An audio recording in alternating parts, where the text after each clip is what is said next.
ये उमेश यादव जी का घर है और घर कहाँ है? बिल्कुल इस गंगा नदी के बगल में। गंगा नदी दूर तक आप तस्वीर को देखिए किस तरीके से गंगा अपनी जो है लय में अपनी उफान में बह रही है और पानी की गति, पानी की धार बस बताने के लिए काफ़ी है कि यहाँ पर बर्बादी का आलम, या फिर महसूस कर सकते हैं आप क्या कुछ रहा होगा। ये यहाँ पर 2 मंजिला घर हुआ करता था। हम जहाँ पर खड़े हैं यहाँ पर घर हुआ करता था। यहाँ पर एक पानी की टंकी बताई जा रही कि एक पानी की टंकी भी थी वहाँ पे, नहीं? सब कट गया। पानी की टंकी थी, नल जल योजना वाली जो सरकार की 7 नंबर वार्ड की, वो सब खत्म हो चुका है, नस्तो नाबूद हो चुका है। और ये तस्वीरें निकलकर सामने आ रही हैं बिहार के भागलपुर से। भागलपुर जिले का एक प्रखंड है सबौर, और सबौर प्रखंड में ही आता है इंग्लिश गांव।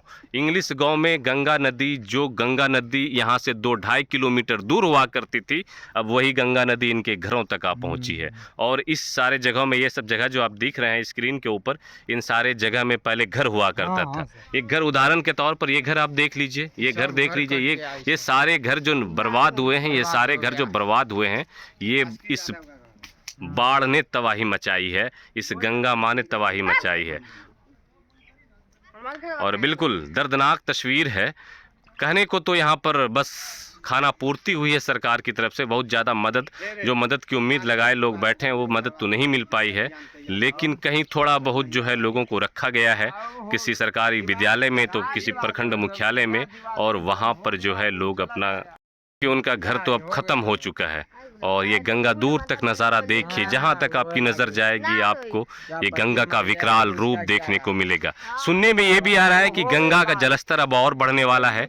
सुनने में ये भी आ रहा है कि गंगा नदी में पानी और बढ़ने वाली है, क्योंकि कोसी बैराज से जो है पानी वो और ज़्यादा छोड़ा गया है। शायद उसका असर इन लोगों के ऊपर फिर देखने को मिले, और हो सकता है जो चीज़ें बच गई हैं, कुछ घर जो एकदम बिल्कुल नदी से सटे घर बच गए हैं, वहाँ पर और तबाही मच सकती है। देखिए यहाँ पर जो है चच्ची लोग बैठी हुई हैं, बस डूबे हुए घर को देख रही हैं, क्योंकि इनका घर डूब चुका है। तो ये डूबे हुए घर को देखकर वह सब्र कर सकती हैं, इससे ज़्यादा और कुछ नहीं। यहाँ पर घर था, नहीं, यहाँ पर भी घर था, यहाँ पर एक घर हुआ करता था जो अब नहीं है। और ये घर आपका घर था दादी? आप ही का घर था? क्या हो गया, घर खत्म हो गया? आय हाय, कुछ नहीं दे, कुछ न राशन मिलता है, 5 किलो खाते हैं। कितना बाल बच्चा आपको? कोई नहीं, अकेले। आप अकेले हैं? अब कहाँ, अब तो आपका बेटा भी नहीं है कि घर बना के कोई देगा आपको। यहाँ पर घर था, कट गया। कहाँ रहते हैं अभी? दूसरा के घर, दूसरे के घर में रह रहे हैं, घर ही खत्म हो गया, कुछ नहीं, बाल बच्चा भी नहीं है आपको? आय हाय, आपके पति? वो भी, आप अकेले हैं? ऐसी ढेरों तस्वीर आपको मिलेगी भाई साहब की, जो आपको बिल्कुल अंदर से झकझोर देगी। चाची का देखिए, बस यहाँ पर बैठ गई हैं, और बैठ के यहाँ पर जो इनका एक घर था उस घर को निहार रही हैं कि यहाँ पर हमारा एक घर हुआ करता था, अब मैं कहाँ रहूँगी। ना तो इनका कोई बेटा है, ना तो इनकी कोई औलाद है, ना तो इनके पति हैं, और ये सारी चीज़ें अब बस महसूस कीजिए कि इनके मन मस्तिष्क में क्या कुछ चल रहा होगा।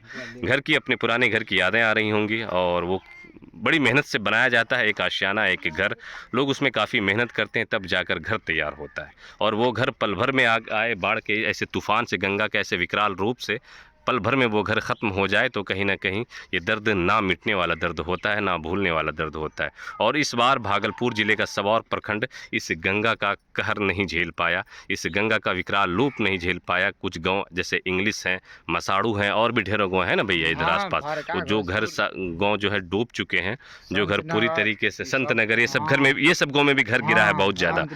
संत नगर हुआ, और भी बहुत सारे, बुढ़ानाथ हुआ, नहीं, जहाँ घर गिरा है वो सारे, जिसमें एक इंग्लिश भी है। और इससे ज़्यादा नुकसान ये आगे वाला गांव जो है वो मसाड़ू है, मसाड़ू में भी काफ़ी नुकसान हुआ है। और ये नुकसान का जो है क्रेडिट जाता है इस गंगा माँ को, इस गंगा माँ की पूजा करते करते लोग जो है बच्चों से जवान, खिचड़ी मिलने से नहीं होता है मेरे भैया, खिचड़ी से क्या होने वाला है। घर में अपने लोग अगर रोटी और नमक भी खाते हैं तो वो सुकून की ज़िंदगी होती है। इनका तो घर भी चला गया, सब कुछ चला गया है। एक वक्त 2 वक्त की खिचड़ी से हमें नहीं लगता कि बहुत इनके दर्द को कम किया जा सकता है, या फिर इनकी तकलीफ़ दूर हो सकती है। ये तस्वीरें निकल कर आ रही हैं। बाकी जो राहत पहुंचाने वाले लोग हैं वो ऐसे जगह पे आइए, ऐसे जगह पर आकर राहत पहुंचाइए, ऐसी बूढ़ी माता को मदद कीजिए ताकि ऐसे लोगों को वो डूबते वक्त में कुछ तिनके का जो सहारा होता है वो मिल सके और इनके इस उदास चेहरे पर कहीं ना कहीं छोटी ही सही लेकिन मुस्कान लाने की कोशिश की जा सकती है।